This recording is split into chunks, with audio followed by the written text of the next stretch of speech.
xisbiga ka oo cambaariyay xariga fanaanka Khalid Kaamil oo 12 cisho ku xidhan magaalada Hargeysa Soomaaliya iyo sida oo kale Masar oo heshiiskoodii difaac maanta golaha wasiirada Soomaaliya ansixiyeen wasaaradda arrimaha dibadda Soomaaliland oo dhambaal hambaliyo u dirtay koonfurta Suudaan 15 sano kadib xornimadii koonfurta Suudaan muuqaal si weyn u qabsaday baraha bulshada nin ay ciidan ku xidhayaan markaana la arkayo tacadiyo loo geysanayo iyo waliba ninkaasi ku yahay qoyskiisa xubno kamid oo ka hadlay iyo garyaqaano madax bannaan oo gudaha Soomaaliland ka hadlay kusoo dhaw daawashada muuqaalka dhameystir golaha wasiirada xukuumadda Soomaaliya ayaa maanta u fadhiistay ansixinta heshiisyo kala duwan oo la galay dhowr dal oo ay kamid yihiin Turkiga Masar iyo waliba dalal kale oo dhowr waxaasay ugu tun weynaa heshiiska la galay Masar oo ah heshiiska difaaca keenista ciidamada Masaarida iyo sida oo kale markan dhisidda dekedo Soomaaliya loo dhisayo ay dhisayso Masar golaha wasiirada Soomaaliya ayaa ansixiyay heshiiskan oo la galay sanadkii hore bilowgiisii in markan qalinka lagu duugay isla sanadkan bartankiisana hirgalkiisa la bilaabi doono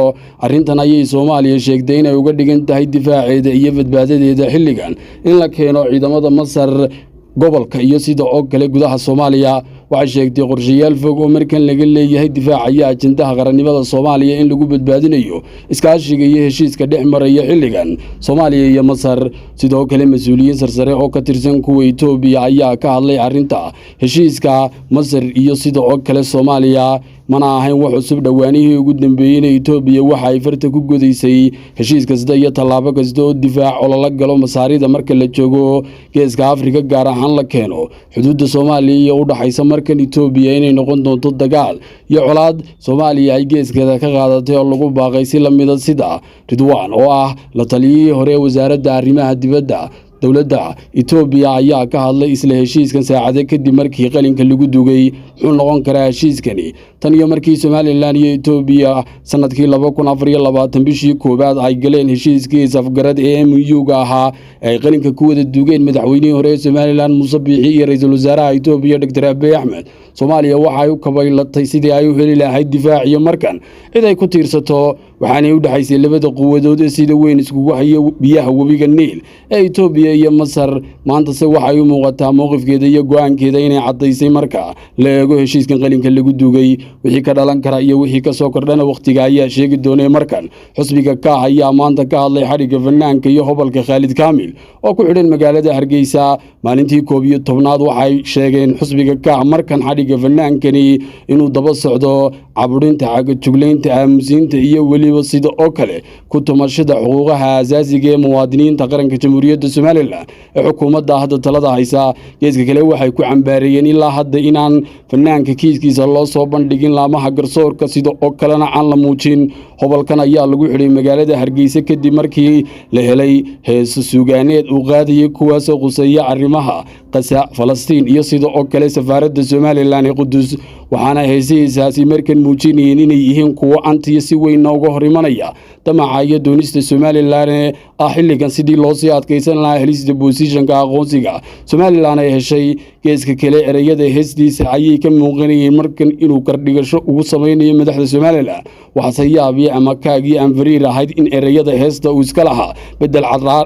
bedel Caraale Cabdi oo ah ninka soo jeeda Soomaaliya kaas oo dhawaan ka soo kici timay magaalada Muqdisho hoy kamid ah Hargeysana markan ugu dhiibay fanaanka heesaan arintan waxa loo arkaa mid weyn oo ay ka dambeeyaan cadawga Soomaaliland iyo kuwa diidan jiritaanka Soomaaliland oo ay ugu tuweyn tahay xukuumadda fashilantay ee Soomaaliya fadhiisinkeeduna yahay Muqdisho iyo waliba hoggaanka muddo dhaafay ee Xasan Sheekh Damuujadiid fanaanka xaligiisa saka waxa uu la kacay markan aragti kale oo sheegaysa inuu yahay caburin iyo cadaadin waxa laga wartagi doonaa gudagalka kiiskiisa iyo waliba waxa ay kala helaan laamaha garsoorka wasaaradda arrimaha dibadda Jamhuuriyadda Soomaaliland ayaa dhambaal hambaliyo u dirtay maanta oo taariikhdu tahay 9kii bisha Julaay 2026 15 sano ka hor markii madax bannaanideeda ay kasbatay koonfurta Suudaan wasaaradda arrimaha dibadda ayaa dhambaalka hambaliyada hawada u marisay qaranka koonfurta Suudaan oo duruufo adag iyo samir iyo taxadir iyo waliba sida oo kale isku duubnaan kaga soo gudbay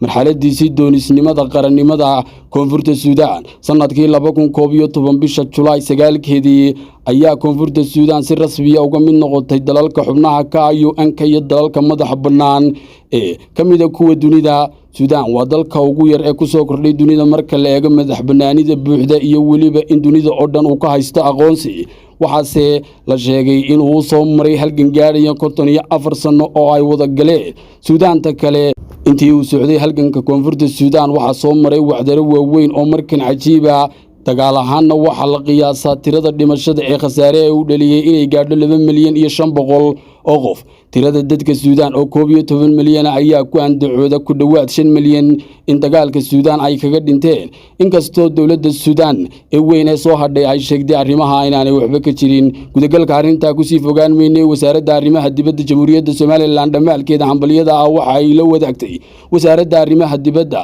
ee dalka koonfurta Suudaan waxaanay ugu hambaliyeysay 15 sano oo madax bannaani iyo waliba hanashada damicii qarannimo ee ummadda reer koonfurta Suudaan waxa maanta baraha bulshada si weyn u qabsaday muuqaal nin markan ay gacanta ku dhigayaan ciidamada booliska Soomaaliland gudaha magaalada Hargeysa qabashadiisu ma ahayn mid habboon sida laga dheehan karayay muuqaalka waxaana laga arkayay jirdil iyo waliba sida oo kale arrimo markan ka hor imanaya xuquuqda asaasiga ee muwaadinka xitaa haddii loo soo qabanayo dambi rasmi ah oo galay booliska Soomaaliland geeskooda waa ka hadleen waxaanaynu ku soo qaadan doonaa halka dambe waxaase la sheegay ninkan oo magaciisu yahay Badal Xasan Xuseen in markan dacwad iyo kiis ka dhanac xaaskiisa markan loo soo qabanayay saldhigga degmada Axmed Dhagax ee Iftiin ayaa ka howlgalay ciidamo iyo saraakiil ka tirsan ayaana loo diray in gacanta lagu soo dhigo waxa jirtay ismaandhaaf dhex maray isaga iyo saraakiisha iyo ciidanka loo diray markii uu si cad uga horimid isaga laftigiisu inuu furo baabuurka ama se koro gaadhiga loo keenay sida laga arkayay inay ku qasbayaan gaadhiga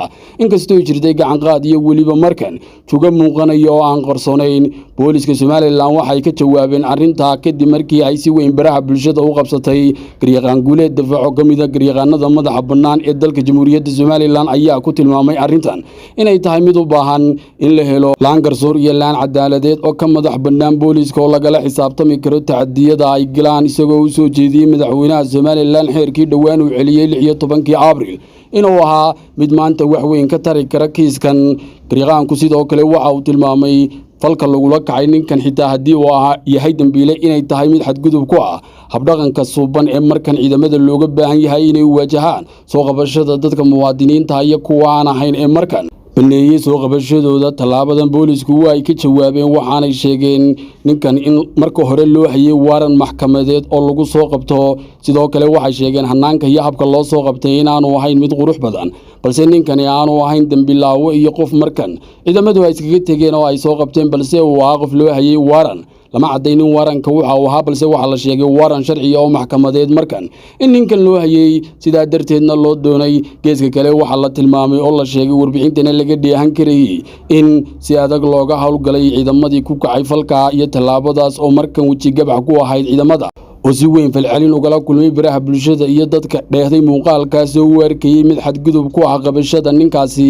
guud ahaan sharciga iyo qaynuunka Jamhuuriyadda Soomaaliland iyo sida oo kale xuquuqaha asaasiga ee uu leeyahay muwaadinku hataa haddii uu galo dambi boolisku way ka jawaabeen saacado kooban oo la oran karo 4 saacadood waxay sheegeen kiiska ninkan in loo waajihi doono sida ugu habboon geeska kalena wixii isaga dhankiisa gaadha doodiisa ku aadan soo qabashada inay iyaduna tahay kiis kale oo sideeda loo gali doono